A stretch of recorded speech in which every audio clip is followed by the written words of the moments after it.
Anyone familiar with Steam will probably know that every month Steam will conduct a survey which basically is to collect data about what kind of hardware and software their customers are actually using.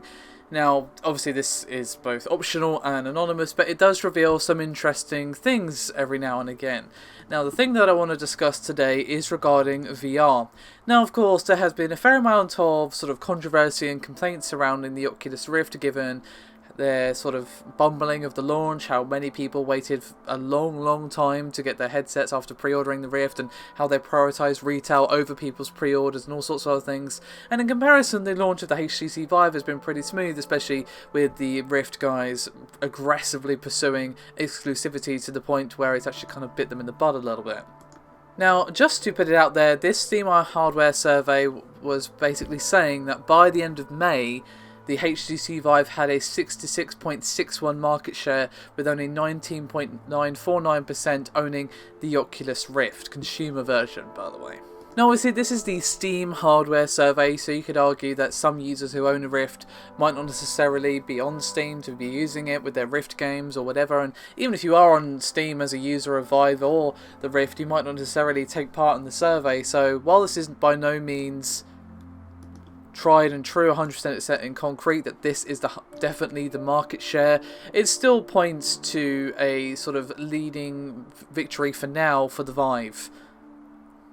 So the question comes down to is, what is actually the cause of this? Now, there's probably numerous things. For example, Steam is absolutely massive. It is, of course, the leading by a many miles digital distribution platform on PC. It is very trusted amongst PC gamers. And of course, when you go onto Steam, when it's not a Steam sale like it is at the moment, there are Vive ads and ads for Vive games on the main page.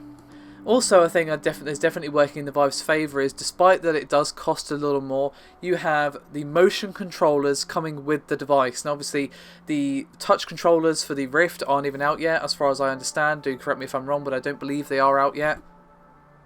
And many people have argued that the motion controllers really make VR, moving your hand forward to light a torch on a flame and actually it happening in game, obviously just adds another layer to that awesome VR immersion. And of course, the room scale is another thing that the Vive has going for it as well, where, you're turning, you're just moving around and it being translated to things in game and that sort of thing. Like, a lot of people who have used the Vive have said that that is a huge selling point for the Vive. Even though it does cost more, it is worth it, but from the people who've used it. I have only ever used the development kit 2 of the Rift. I have not used the consumer version of either the Vive or the Rift, or obviously not the PlayStation VR, considering it's not out yet.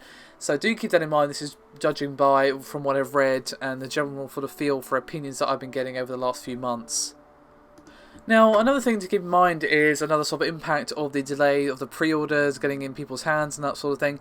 You've probably had numerous people who are either still waiting for their Rift pre-orders to arrive or have only just got their hands on them, and they won't necessarily have filled this survey up because, well, at the time they didn't own a Rift. Even though they technically had purchased one, they would probably not take part in the survey and wouldn't really register for it because, well, they don't have their Rift yet. They're still waiting for it to arrive, and many people have reported cancelling their Rift pre-order and then going for the Vive just purely because of the lengthy delays. So there you have it. There's some interesting figures, but as I said, this is from May, and of course it is a Steam hardware survey, so by no means take this as gospel.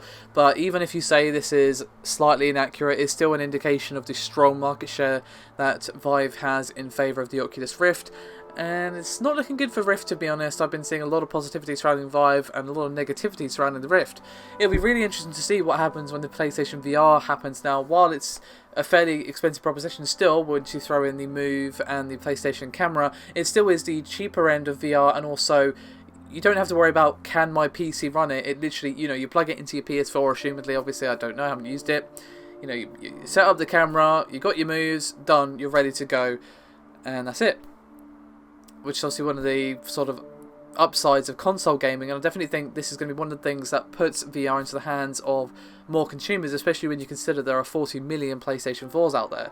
So it's going to be really interesting to see what happens to this market share at the end of this. Obviously, it won't be counted on the Steam hardware survey, but it'd be interesting to see what happens nonetheless in the general space.